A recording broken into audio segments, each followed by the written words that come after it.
Hello, welcome mister চন্দ্র, welcome ma'am. আপনারা যদি এই এক্সিবিশনে না আসতেন তাহলে আমাদের খুব খারাপ লাগতো। আরে আসবো না কেন মিস্টার বিমল, ইনফ্যাক্ট প্রতি বছর আপনার পেন্টিং এক্সিবিশনের জন্য অপেক্ষা করে থাকি। Thank you so much. Please চলো। সুমিত, অনেক লোক এসেছে, আমার তো মনে হচ্ছে এবছর সেই রকমই রেসপন্স পাবো যেমনটা গত বছর পেয়েছি। ওয়াও নীলেশ, কি দারুণ দারুণ পেন্টিং। আজ আমি এগুলোর মধ্যে থেকে একটা পেন্টিং কিনবই। হ্যাঁ হ্যাঁ নিশ্চয়ই। ওয়াও কি হলো, দাঁড়িয়ে বললে কেন? নীলেশ, এটা কি দারুণ পেন্টিং, তুমি একবার দেখো।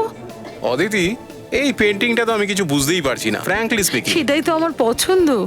This is too good Nilesh, এই পেন্টিংটা আমার অবশ্যই চাই। এটা বুক করে দাও যাতে আর কেউ কিনতে না পারে। ওকে বাবা, ওকে। চলো সুমিত আর বিমলের সঙ্গে এই ব্যাপারে কথা বলি, চলো।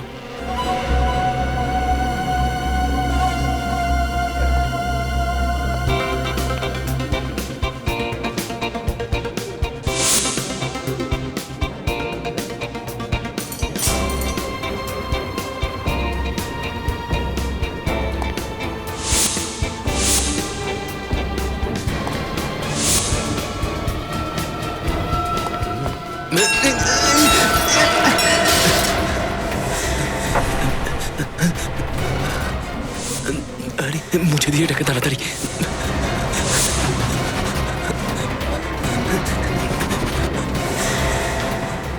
এটা তো অয়েল পেইন্ট নয়, অয়েল পেইন্ট হলে উঠতো না। ও মাই গড, আপনি পেন্টিংটা নষ্ট করে দিলেন। এইটা এটা তো রক্ত। অ্যাকচুয়ালি আমি পা পিছলে গেছিলাম আর তার জন্যই আমার কোল্ড ড্রিঙ্কটা এই পেন্টিংটার উপর পড়ে গেছিল। কিন্তু কিন্তু দেখুন আপনারা, এখানে রক্ত রয়েছে। রক্ত? একে তো তুমি পেন্টিংটা খারাপ করে দিলে, তারপরে আবার বড় বড় কথা বলছো। আমি সত্যি বলছি, বিশ্বাস করুন আপনি আমার। আর যদি বিশ্বাস না হয় তাহলে আপনারা নিজেরা দেখে নিন। এইখানে দেখুন, এই যে এখানে।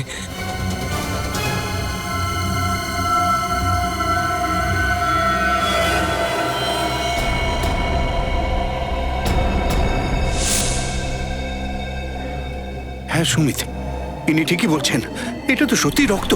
কিন্তু পেন্টিং এর উপর রক্ত কি করে আসবে? আমি তো কিছু বুঝতে পারছি না, আমাদের এখনই সিআইডি কে জানাতে হবে।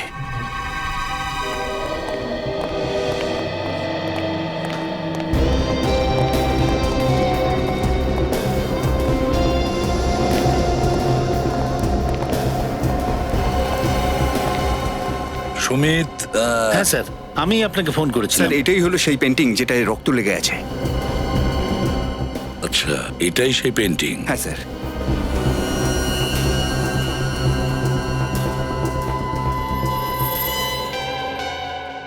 এটা কি? এই পেন্টিংটা তো ভেজা। স্যার, এর উপরে কোল্ড ড্রিঙ্ক পড়ে গিয়েছিল, সেই জন্য ভিজে গেছে। Cold drink? কিভাবে হলো এইসব?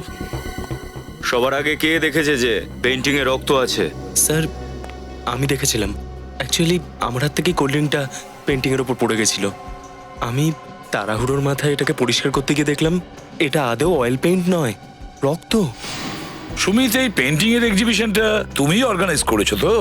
স্যার, আমরা দুজন মিলে, এ বিমল আমার বিজনেস পার্টনার, প্রত্যেক বছর আমরা এই এক্সিবিশন অর্গানাইজ করি। কত বছরের বিজনেস পার্টনারশিপ আপনাদের? স্যার 3 বছর ধরে। 3 বছরের বিজনেস পার্টনারশিপ? আচ্ছা। স্যার, বাকি সমস্ত পেন্টিং এ পেন্টারের নাম আর সেই পেন্টিং এর দাম লেখা আছে, কিন্তু এই পেন্টিং এ এরকম কোনো কিছু লেখা নেই। পেন্টিং গুলোকে এক্সিবিশনে ডিসপ্লে করার আগে আপনারা ভালো করে চেক করে নেননি? কি খোঁজ নেননি? কেন খোঁজ নেননি? যখন এত বড় এক্সিবিশনে ভিআইপিরা আসছে, সেলিব্রিটিরা আসছে, হ্যাঁ এতটাই উদাসীন? স্যার, আমি নিজে একটা একটা করে পেন্টিং চেক করেছি। এখানে যতগুলো পেন্টিং আছে তার প্রত্যেক আর্টিস্টের লিস্ট আমার কাছে রয়েছে। হ্যাঁ স্যার, আমরা 40টা পেন্টিং আনিয়েছিলাম। সমস্ত পেন্টিং ভালো করে পরীক্ষা করার পরে আমার স্টাফেরা গোডাউনে রেখেছিল। হ্যাঁ, কিন্তু এই পেন্টিংটা ওগুলোর মধ্যে ছিল না। রজত, নিশ্চয়ই পেন্টিংটা অদল বদল হয়েছে। অদল বদল হয়েছে। স্যার, হতে পারে এদের চেক করার পরে যখন ওরা গোডাউনে পাঠায় পেন্টিং গুলোকে, তখন কেউ চেঞ্জ করে দিয়েছে। হতে পারে। গোডাউন চেক করো, দেখো যদি 40টা পেন্টিং এখানে থেকে থাকে তাহলে 41 নম্বর পেন্টিং গোডাউনেই থাকবে। হয়তো ওই পেন্টিং এর বদলে এই রক্তমাখা পেন্টিং লাগানো হয়েছে। প্রবীর, তুমিও যাও। স্যার এমনিতে তো আমি আর্টের ব্যাপারে সেরকম কিছু বুঝি না, কিন্তু এই পেন্টিংটা দেখে তো কিছুই মাথায় ঢুকছে না। এটা একটা পেন্টিং? হ্যাঁ ফেডরিক, এটা পেন্টিংই। এই পেন্টিংটা খুব মন দিয়ে দেখো। এই পেন্টিংটা করার সময় আর্টিস্ট তার আলাদা আলাদা পদ্ধতি চালিয়েছে, একেবারে আলাদা আলাদা পদ্ধতিতে। এই দেখো, এখানটা মনে হচ্ছে যে রং ছিটিয়েছে,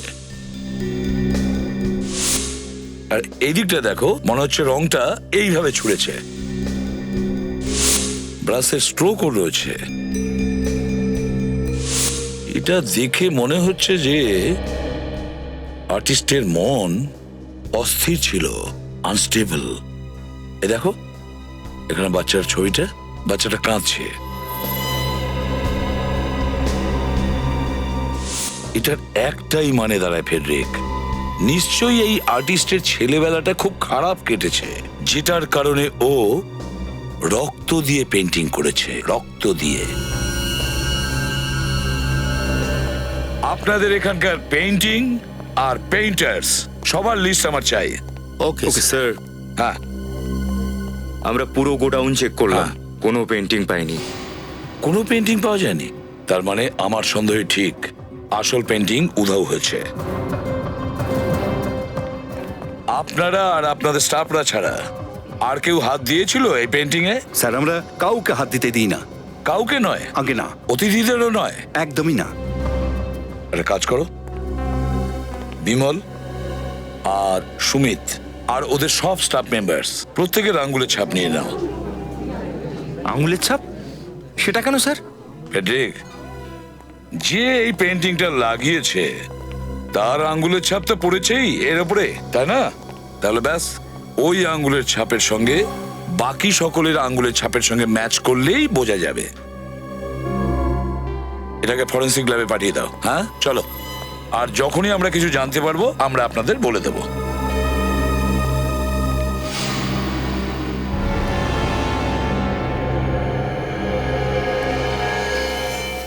এটা কাদের ফটোগ্রাফ?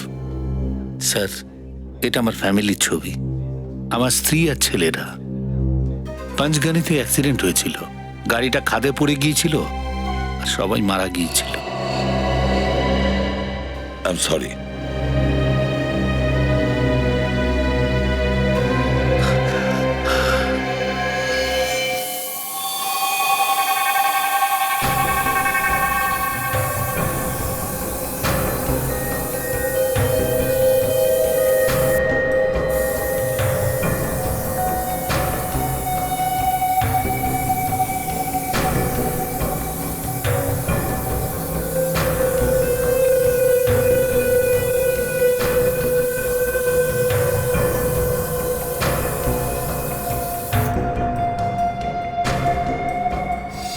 দেখেছো বস, তার মানে হচ্ছে এই পুরো পুরো পেইন্টিংটা রক্ত দিয়ে আঁকা হয়েছে, মানুষের রক্ত দিয়ে। কি? মানুষের রক্ত দিয়ে? হ্যাঁ, পুরো পেইন্টিং। কিন্তু এত রক্ত ওর কাছে এলো কোথা থেকে? সেটাই তো, এরকম পেন্টিং কেউ শখ করে করে না। আর একটা কথা জানতে পেরেছি বস, যেটা শুনলে তোমরা সবাই মিলে চমকে যাবে। কিন্তু সেটা কি? এই যে পুরো পেইন্টিংটা আছে, হ্যাঁ, সেটা যে রক্ত দিয়ে বানানো হয়েছে সেটা একজন মানুষের রক্ত নয়। কি একজন মানুষের নয়? হ্যাঁ, আমরা টেস্ট করার পর জানতে পেরেছি খুব কম হলেও 3 জনের রক্ত মিশে আছে এই পেইন্টিংটায়। 3 জনের রক্ত? হ্যাঁ বস, 3টে আলাদা আলাদা ব্লাড গ্রুপের রক্ত আছে এই পেইন্টিংটায়। মাই গড। আর একটা কথা দেখো সালুকে, একসাথে তুমি পুরো কথাটা বলো না কেন? বলছি, যে রক্ত এই পেইন্টিংটায় আমরা পেয়েছি সেই 3টে রক্তেই ড্রাগস আছে। 3 জনের ব্লাড স্যাম্পেলে ড্রাগ ছিল? কোন ড্রাগ ছিল সালুকে? একটা কম্পাউন্ড আছে যাকে কেমোবেল বলা হয়। কেমোবেল? আর এই কেমোবেলটা কি জিনিস? এই কেমোবেল যদি দিনে 2 বার নেওয়া যায় তাহলে 24 ঘন্টা পর্যন্ত খিদে পায় না।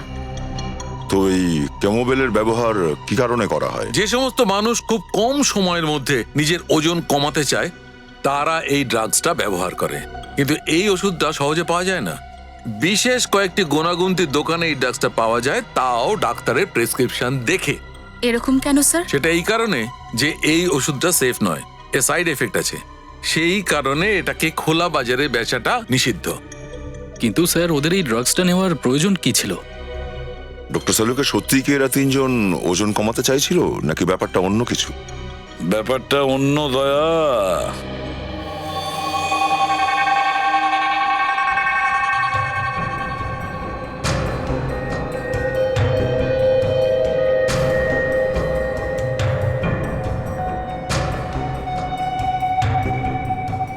রক্তে রাঙা পেইন্টিং। বুঝতে পারছি না যে কি মনের মধ্যে ছিল ওই পেইন্টারের।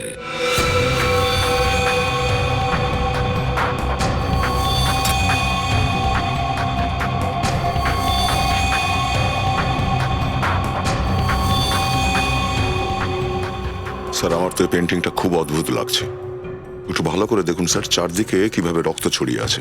কোনো জিনিসটাকে নির্দিষ্ট কোনো আকৃতি দেওয়া হয়নি।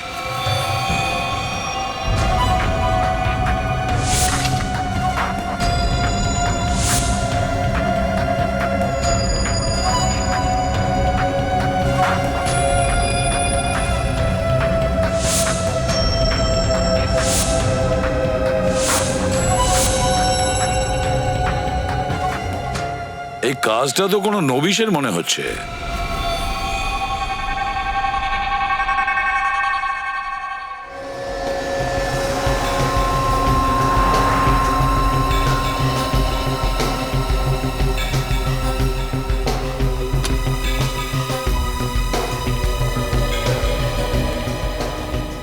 বলুন স্যার, কি সাইজের ফ্রেম দেখাবো আপনাদের? আরে না না, আমরা এখানে ফ্রেম নিতে আসিনি, আমরা সিআইডি অফিসার। সিআইডি? কি ব্যাপার স্যার? কোনো বিশেষ ব্যাপার নয়, আপনার থেকে কিছু খোঁজ খবর নেব আর কি আমরা। বিনীত, এই ফ্রেমটা দেখুন। এই ফ্রেমটা আপনার দোকান থেকে কেনা হয়েছিল না? স্যার, এটা একটা স্পেশাল ডিজাইন। এটা শুধুমাত্র আমাদের কারিগররাই বানান। Very good. এখন এটা বলুন যে এই ফ্রেম কে আর কবে কিনেছিল? একটা লোক ছিল স্যার, তাও 7 দিন আগে আমাদের দোকানে এসেছিল। খুব তাড়াহুড়োর মাথায় ছিল স্যার। আচ্ছা, আপনি চেনেন ওকে? না স্যার, চিনি তো না। উনি প্রথমবার আমাদের শপে এসেছিলেন, আমাদের রেগুলার কাস্টমার ছিল না। তাহলে ওর নাম মনে আছে আপনার? না স্যার, নাম তো নয়। তবে হ্যাঁ, এটা মনে আছে আমার যে উনি এই ডিজাইনেরই 2টো ফ্রেম অর্ডার করেছিলেন। কিছু তো মনে করার চেষ্টা করুন। ও দেখতে কেমন ছিল, কি জামা কাপড় পরেছিল, ওর মুখটা কেমন ছিল? অত তো মনে নেই স্যার। তবে হ্যাঁ, এই ফ্রেমটা যিনি কিনেছিলেন সেই কাস্টমারটার কিছু রেকর্ড রয়েছে আমার কাছে, আমি চেক করছি। হ্যাঁ প্লিজ।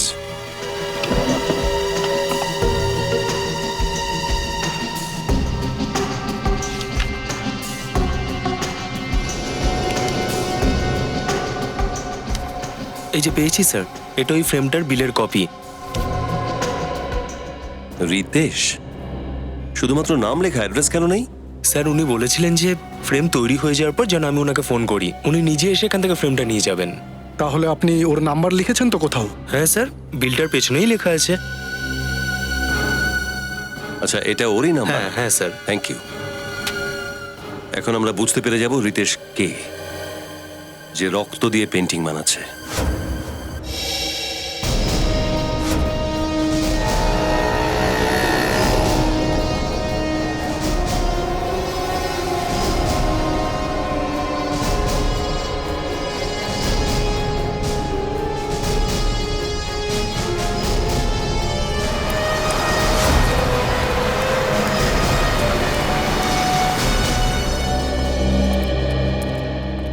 আসুন স্যার। সিআইডি। সিআইডি? বলুন স্যার, কি চান আপনারা? কেমোবেল। কেমোবেল? আমার দোকানে তো এরকম কোন ওষুধ নেই স্যার। কেমোবেল ড্রাগের নাম শোনা মাত্র আপনার এই অবস্থা হচ্ছে কেন? হ্যাঁ, আপনি এত ঘাবড়ে গেলেন কেন? কেন ঘাবড়াবো স্যার? আমি তো আমার কাজ করছি। দেখুন, সত্যিটা বলে দিন, নাহলে আমাকে সাহায্য করুন স্যার, আমি খুব সমস্যার মধ্যে আছি। এসব কি নাটক করছো? সত্যি করে বলো, কি ব্যাপার? কেউ একজন আমাকে হুমকি দিয়েছিল স্যার। কেউ কেমোবেল জোগাড় করার জন্য আমাকে বাধ্য করেছিল স্যার। বাধ্য করা হয়েছিল? কিভাবে করা হয়েছিল? ও আমাকে বলেছিল আমি যদি দুদিনের মধ্যে কেমোবেল জোগাড় করতে না পারি তাহলে আমার ফ্যামিলির সবাইকে মেরে ফেলবে। ও স্যার, আমি খুব ভয় পেয়েছিলাম স্যার, খুব ভয় পেয়েছিলাম। আচ্ছা, এই লোকটার মুখ মনে আছে তো তোমার? হ্যাঁ, সেটা বলতে পারবো না স্যার, কারণ ও শুধু ফোন করেছিল। ফোন নাম্বারটা আছে তো? মোবাইল আছে স্যার, আমি এখনই দেখে বলছি। স্যার, এই নাম্বার থেকে ও আমাকে ফোন করেছিল, এই নাম্বারটা স্যার। ফ্রেডি, নিখিল, এই নাম্বারটা সম্বন্ধে জানার চেষ্টা করো। কার নাম্বার এটা? এই লোকটার ধরা পড়া খুব জরুরি। আরেকটা কথা, ভয় পেয়ে বেঁচে থাকার কোনো দরকার নেই, বুঝেছো? এরপরে এরকম ফোন এলে সিআইডি কে ইনফর্ম করবে, ঠিক আছে? আচ্ছা স্যার।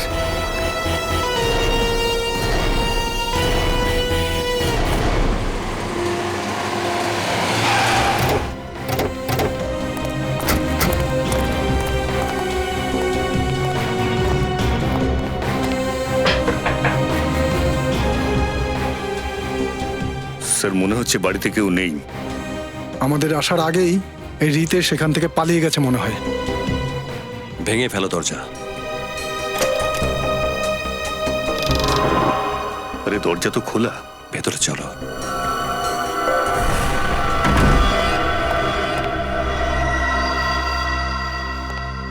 ঘরের সমস্ত জিনিসপত্র তো ছড়িয়ে পড়ে আছে।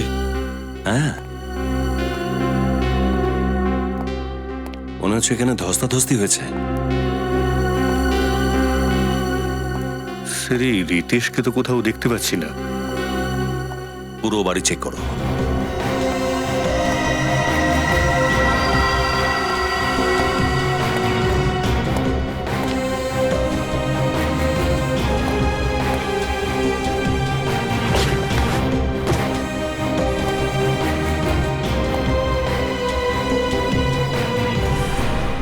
স্যার। হ্যাঁ সচিন। স্যার, এই দেখুন, এই সমস্ত পেন্টিং এই বিছানার নিচে লুকানো ছিল। আর স্যার, এই পেন্টিংগুলো ওই পেন্টিং এর মতোই যেটা আমরা এক্সিবিশনে পেয়েছিলাম, লাল রঙের।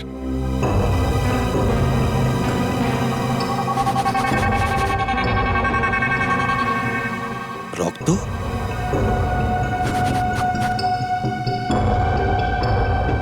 এই সমস্ত পেন্টিং রক্ত দিয়ে বানানো হয়েছে? স্যার, মনে হচ্ছে রিতেশই সমস্ত পেন্টিংস গুলো বানাচ্ছে। জলের আওয়াজ?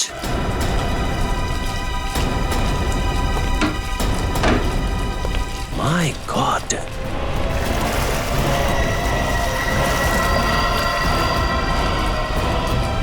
এ তো মরে গেছে। স্যার, একে কোথাও দেখেছি মনে হয়। এই লোকটা তো ওই এক্সিবিশনে ছিল, তাই না? ভলেন্টিয়ার।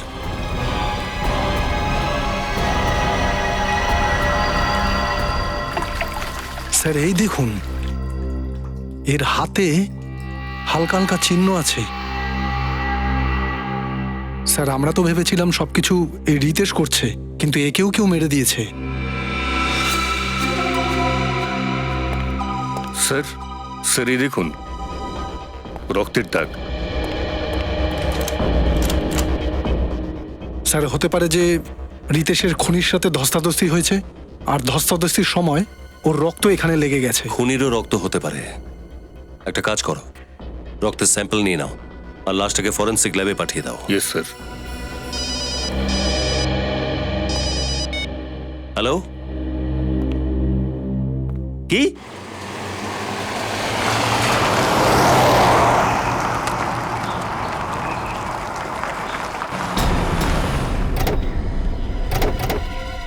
স্যার, আমি আপনাদের ফোন করেছিলাম। আমি ওই লাশটা দেখতে পাই। লাশটার চেহারা খুব ভয়ানক হয়ে গেছে। লাশ কোথায়? ওইখানে আছে স্যার, ওই যে দেখুন। এক মিনিট, আপনি এখানে থাকুন।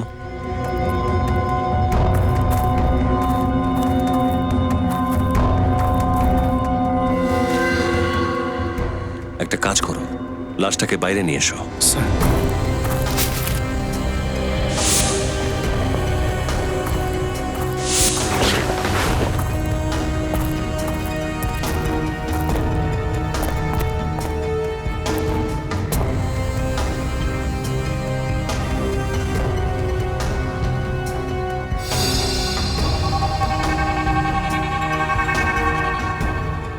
স্যার সত্যি কথা, লাশের কন্ডিশন খুব খারাপ। লাশটা তো দেখছি ফ্যাকাশে হয়ে গেছে। স্যারের অবস্থা দেখে মনে হচ্ছে অনেকদিন ধরে কিছু খাওয়া দাওয়া করেনি, শরীর পুরোপুরি দুর্বল হয়ে গেছে। আর স্যার মনে হচ্ছে এই লাশটার মুখটা ইচ্ছে করে থেঁতলে দেওয়া হয়েছে।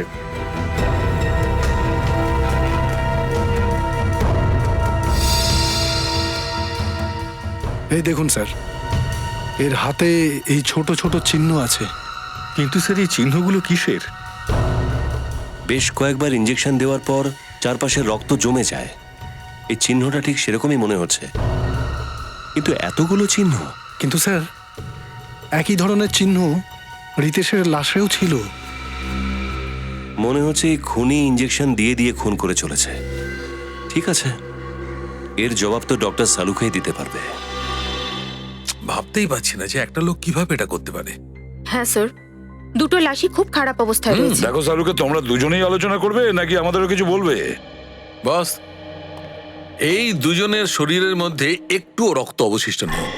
মনে হচ্ছে এদের জীবন্ত অবস্থাতেই কেউ এদের রক্ত এদের শরীর থেকে বার করে নিয়েছে। এদের শরীরে কোনো রক্তই নেই? হ্যাঁ স্যার, আর এই কারণেই দুটো লাশই একদম নীলচে আর ফ্যাকাশে হয়ে গেছে।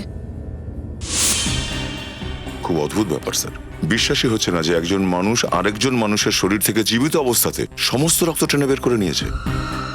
এদের দুজনের শরীরেই ইঞ্জেকশনের অনেকগুলো চিহ্ন আছে। দেখে মনে হচ্ছে যে কেউ এদের শরীরের মধ্যে বারবার ছুঁচ ফুটিয়ে পুরো রক্তটা বার করে নিয়েছে।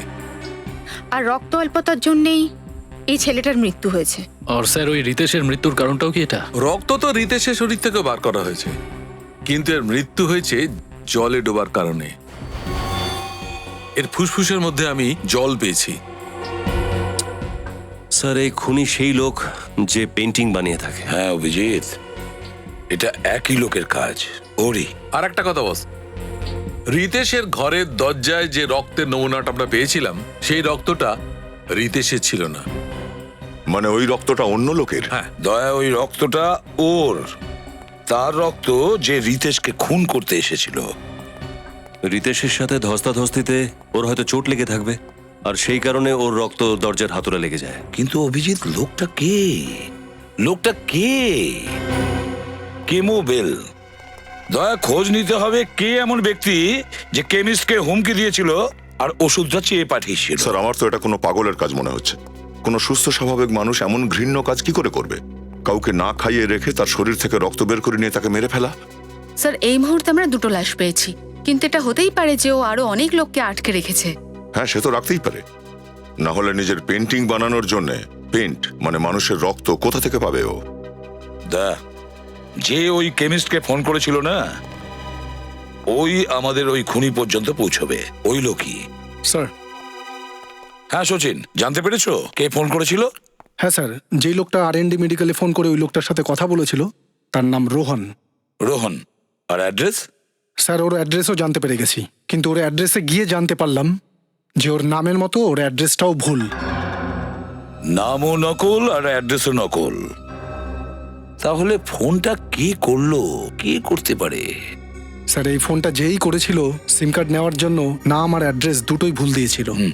স্যার, ও ওই ওষুধের দোকানে ফোন করেছিল, আর যাতে ফোন ট্রেস না করা যায় তাই সিম বের করে ফেলে দিয়েছে। কোনো ব্যাপার না, ও যে মুহূর্তে ওই ওষুধের দোকানে ফোন করেছিল, খোঁজ নিতে পারবো যে ওই মুহূর্তে ও কোথায় ছিল ওর ওই ফোন থেকে। সেটাও জানতে পেরে গেছি স্যার। তারপর? এই ফোনটা চোরবাজার থেকে করা হয়েছিল, ঘাটকোপারের চোরবাজার থেকে। চোরবাজার? স্যার, ওই এলাকায় প্রচুর মাদক বিক্রি হয়, ড্রাগ পেডলারদের স্বর্গ স্যার ওটা। তাহলে দয়া, এই ফোনটা নিশ্চয়ই কোনো ড্রাগ পেডলার করেছিল।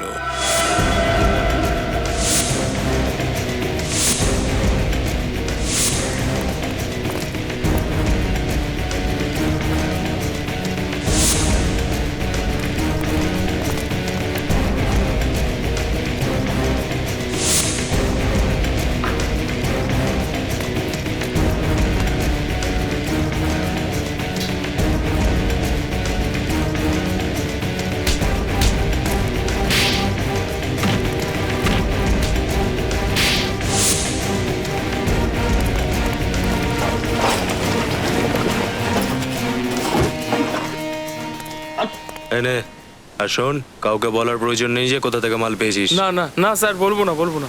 চল চল ফোর্ট।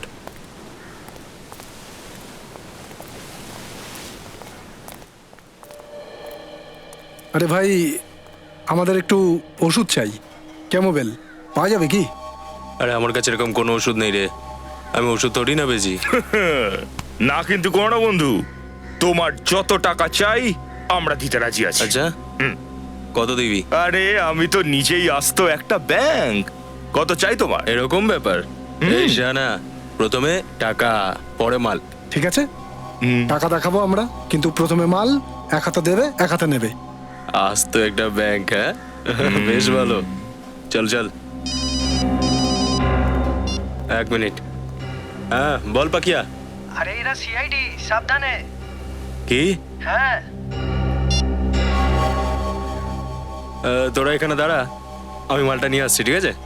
এখানেই দাঁড়াবি। হ্যাঁ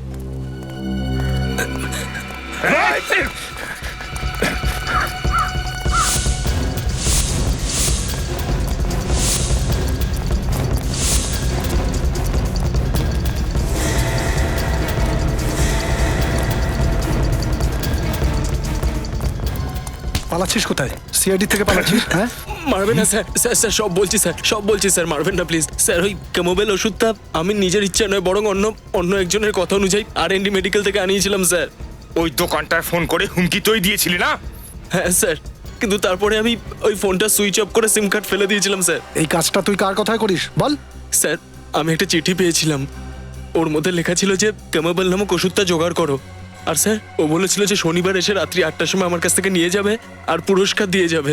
আচ্ছা, তাহলে ওষুধ নিতে কে এসেছিল? স্যার ও গাড়িতে এসেছিল, আর কাঁচ খুললো, টাকা দিল, মাল নিল আর চলে গেল। তুই গাড়িটা তো দেখেছিস, কি মডেল ছিল? ওটার নাম্বার কিছু তো মনে আছে তোর? গাড়ির নাম্বার তো মনে নেই, কিন্তু স্যার ওর হাতে বড় একটা ঘড়ি ছিল স্যার, যার বড় একটা ডায়াল ছিল স্যার। কেমন ছিল ঘড়িটা? দারুণ দেখতে ছিল, মহাকালী দিব্যি, এরকম ডিজাইন আমি কখনো দেখিনি স্যার। ওর উপরে বড় করে কিউ লেখা ছিল স্যার। কিউ লেখা ছিল? ওই ঘড়িটার রং, ওই ঘড়িটার ডিজাইন সব মনে আছে তোর? হ্যাঁ স্যার, সবকিছু মনে আছে স্যার। চলো কিউ অক্ষরে স্কেচ বানাতে হবে, তারপর জানা যাবে ঘড়ি কোন কোম্পানির ছিল। পুরবি, ওই ঘড়ি বানানোর কোম্পানির নামটা জানতে পারলে, যার নাম কিউ থেকে শুরু হয়েছে? Yes sir. স্যার স্যার বেশ 4টে কোম্পানির নাম পেয়েছি। 4টে কোম্পানি? এখন শুধু দেখো ওই 4টে কোম্পানির মধ্যে ওই কোম্পানি কোনটা যাদের ঘড়ি ওই অপরাধী পড়েছিল। একবার এই ওয়াচ কোম্পানির নামটা যদি জানা যায় স্যার, তাহলে অপরাধীর নামটাও জানতে পারবো।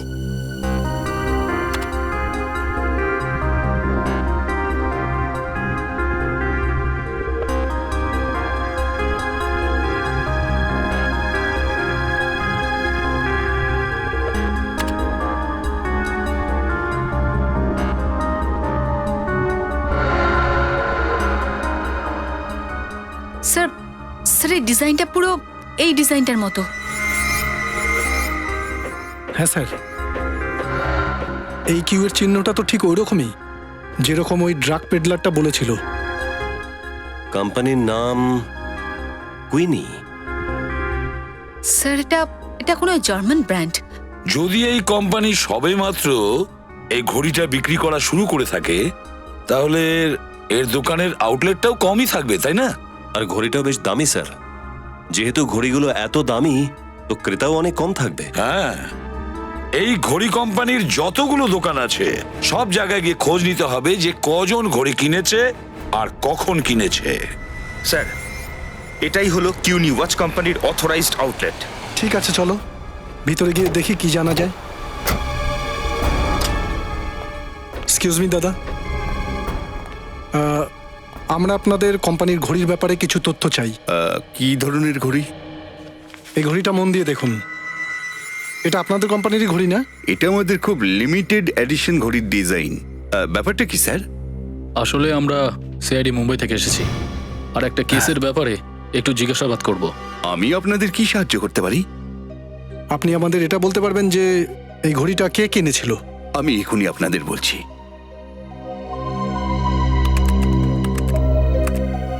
এটা হলো 6 জনের লিস্ট স্যার। স্যার এই লোকটা কি করে হতে পারে? কিন্তু এরকম একটা ষড়যন্ত্র কেন করবে? এই ষড়যন্ত্রের পিছনে কার হাত আছে সেটা তো আমরা জানতে পেরেছি, কিন্তু ষড়যন্ত্রের পিছনে কারণ কি ছিল সেটা এর সাথে দেখা করার পর জানতে পারবো। স্যার, ড্রাগ পেডলারের থেকে কেমোবিল নামের ড্রাগটা যে কিনেছিল তার সম্বন্ধে জানতে পেরে গেছি। ওয়েলকাম টু বিটেন world. How may assist you? নতুন ফ্ল্যাটের জন্য একটা স্ট্যান্ড ফ্যান আর কুলার নেব। এই পচা গরম থেকে একটু স্বস্তি চাই। বাজার চলতে সব ব্র্যান্ড তো আর ভরসাযোগ্য নয়। তার জন্য তো আমাদের ফ্যান আছে, all purpose bullet table fan, ceiling fan. আমাদের সিলিং ফ্যান কিন্তু 30 মাসের ওয়ারেন্টি সহ পাওয়া যায়। আছে ফারাটা 2 বছরের ওয়ারেন্টি, 17 থেকে 20 মিটার এয়ার ফ্লো, মধ্যবিত্তের সাধ্যের মধ্যে একমাত্র ভরসাযোগ্য ব্র্যান্ড বিটেন। আমাদের কুলারের কিন্তু অনেক range, 45 litres, 50 litres, 70 litres, 90 litres, 110 litres. Honeycomb সহযোগে বিটেনের সব কুলারের ওয়ারেন্টি 1 বছর। চেনা হাওয়ায় অচেনা অনুভূতির জন্য একমাত্র আদর্শ বিটেন। গরমে স্বস্তি পেতে বিটেনের ফ্যান হোক বা কুলার, আজই আনুন বাড়িতে। Beaten, digitally years. কেউ আমার এক্সিবিশন ইভেন্টকে বদনাম কেন করবে? আর সে তো, আমি তোমার সঙ্গে পরে কথা বলছি। স্যার, আপনারা কিছু জানতে পারলেন এটা কে করেছে? যেন ভাজা মাছটি উল্টে খেতে জানে না। এই ঘড়িটা চেনেন আপনি? আগে হ্যাঁ, 2 মাস আগে এরকম একটা ঘড়ি কিনেছিলাম, কিন্তু আপনারা এরকম কথা কেন জিজ্ঞেস কারণ করছেন? আমরা সন্দেহ করছি যে ওই রক্তমাখা পেন্টিং এ আপনার হাত আছে। কি? আপনি এই রক্তমাখা পেন্টিংটার দায় আমার উপর দিতে চাইছেন? হ্যাঁ, আপনি সেই পেন্টিংটা বানিয়েছেন আর আপনি সেই আসল পেন্টিংটা সরিয়ে এই রক্তমাখা পেন্টিংটা ওখানে লাগিয়েছেন।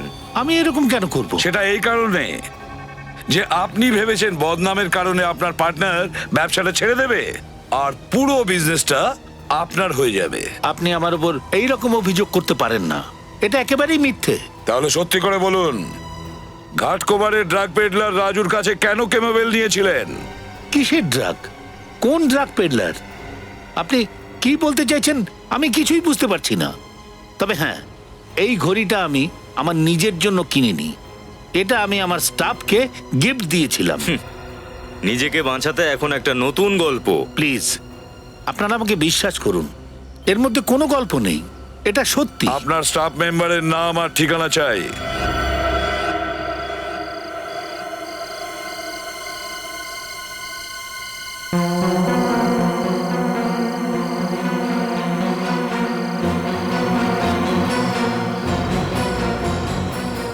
সচিন, সুমিত এই ফার্ম হাউসের কথাই বলেছিল না? হ্যাঁ স্যার, সুমিত তো এই ফার্ম হাউসটার কথাই বলেছিল। লোকটার কাছে বন্দুক থাকতে পারে, খানিকক্ষণ এখানে অপেক্ষা করাই ভালো।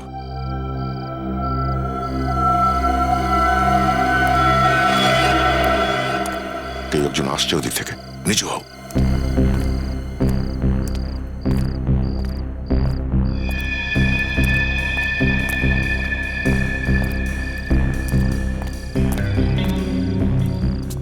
চলো।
ওই রক্তের পেন্টিং এখানে তৈরি হয়?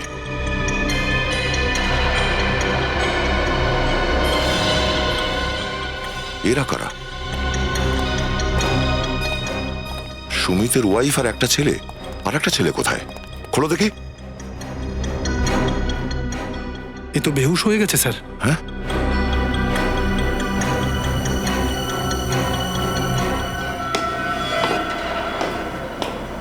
কেউ আসছে, চলো সরে যাও।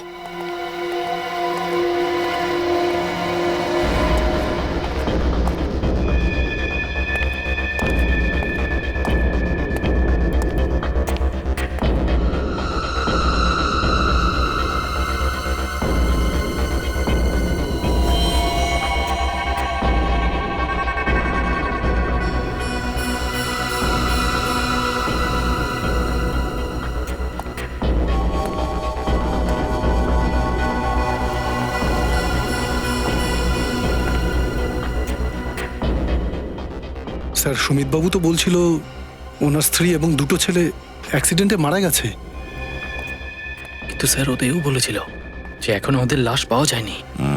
তার মানে অ্যাক্সিডেন্ট হয়নি। এই পেন্টার ওদের এখানে এনে বন্দি করে রেখেছে।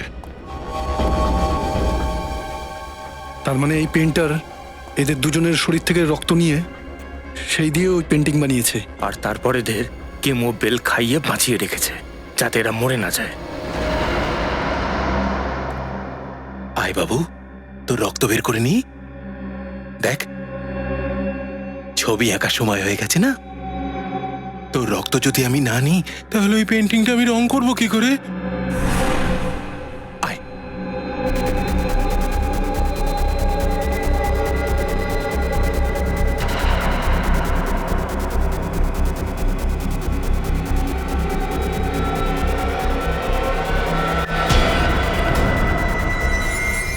স্যার, আপনারা আপনারা এখানে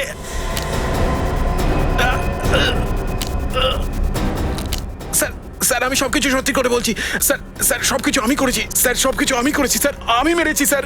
স্যার স্যার আমি বলছি সব স্যার। রেডি নিখিল, কুইক খোলো এদের, হাসপাতালে নিয়ে যাও।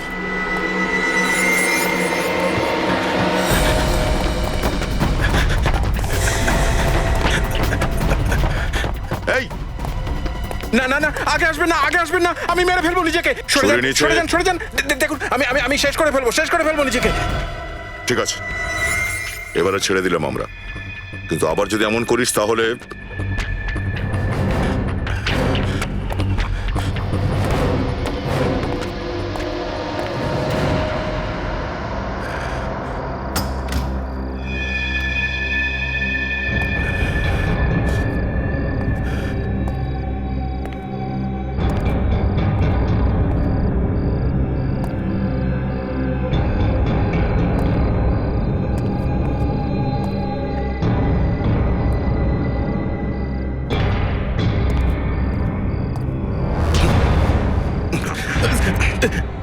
মগের মুলু। হ্যাঁ, এমনি ছেড়ে দেবো তোকে। যা সাজা দেওয়ার দিন, আমার কোনো আফসোস নেই। আমি তো খুব খুশি। তুই খুশি হয়েছিস? সুমিত বাবুর স্ত্রী আর 2 বাচ্চাকে খুন করে তাদের এমন অবস্থায় রেখেছিস আর বলছিস খুশি তুই? সুমিত আমার সঙ্গে আর আমার পরিবারের সঙ্গে যা করেছে তার কি হবে? কি করেছে সুমিত তোমার পরিবারের সঙ্গে? ও আমার পুরো পরিবারের সর্বনাশ করে দিয়েছে, মেরে ফেলেছে ও সবাইকে, আমাকে অনাথ করে দিয়েছে। ঠিকঠাক বল রঘু, আসলে কি হয়েছিল আর কবে হয়েছিল? ঘটনাটা আজ থেকে 12 বছর আগের। তখন আমরা খুবই গরিব ছিলাম। আমার বাবা সুমিতের থেকে কিছু টাকা ধার নিয়েছিল আমার মায়ের চিকিৎসার জন্য। বাবা সময় মতো টাকা ফেরত দিতে পারেনি। উনি কিছুটা সময় চেয়েছিলেন। পরিস্থিতির সুযোগ নিয়ে সুমিত আমার বাবাকে দিয়ে চাকরের মতো কাজ করাতে থাকে। আর যখন যখন তাতে ওর মন ভরল না, তখন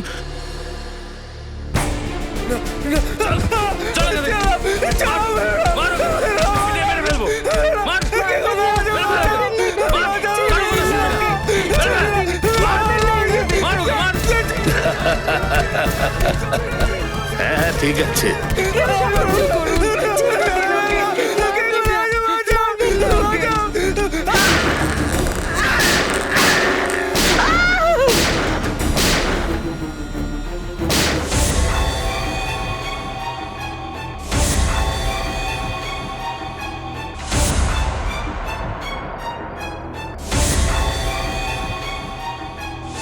আর এই জন্যই তুমি সুমিতের ওপর প্রতিশোধ নিতে চেয়েছিলে।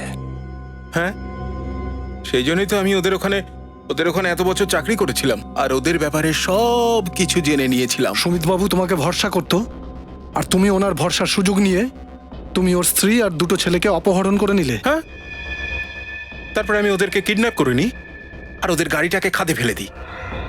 আর তুই ওদেরকে বন্দি করে একটা গোপন আস্তানায় লুকিয়ে রাখলি। আর তারপর আমি ওদের রক্ত বের করে নিয়ে তাই দিয়ে ছবি আঁকতে থাকি। ওদেরকে কেমোবেল ড্রাগ দিতে থাকি যাতে ওরা কিছু না খেয়েও বেঁচে থাকতে পারে। আর আমি আমার ছবি আঁকার জন্য রক্ত পেয়ে যাই। আর তারপর সেই পেন্টিং আমি সুমিতের এক্সিবিশনে পাঠিয়ে দিই যাতে ও এই কেসে ফেসে যায়, ওর বদনাম হয়। আর জঙ্গলে যে লাশ পাওয়া গিয়েছিল সেটা? ওইটা তো সুমিতের আরেকটা ছেলের। বেচারা এত কিছু সহ্যই করতে পারলো না, মরে গেল। তারপর আমি ওর লাশটার এমন অবস্থা করলাম যাতে কেউ চিনতেই না পারে। আর রিতেশ, ও তো তোমার বন্ধু ছিল না, ওকে কেন মেরে ফেললে? ও আমায় সাহায্য করতো, ভালো ছেলে ছিল। আর আমি আমার পেন্টিংগুলো ওর বাড়িতেই রাখতাম। কিন্তু একদিন ও জানতে পেরে গেল যে আমার ছবিগুলো রক্ত দিয়ে আঁকা। ও আমাকে হুমকি দিতে লাগলো যে ওর বসকে গিয়ে সব সত্যি কথা বলে দেবে। তখন আপনারাই বলুন না যে এই বন্ধুকে বাঁচিয়ে রেখে কি লাভ? হ্যাঁ, তাই তখন আমি ওকেও মেরে দিলাম। স্যারের মানসিক অবস্থা খুব খারাপ দেখছি। হ্যাঁ দয়া, এর চিকিৎসার প্রয়োজন। রঘু, সুমিত তো তার কৃতকর্মের ফল পাবেই, কিন্তু তুমিও নৃশংস কাজ করেছো আর কোর্ট তোমাকে কোনোদিনই ক্ষমা করবে না।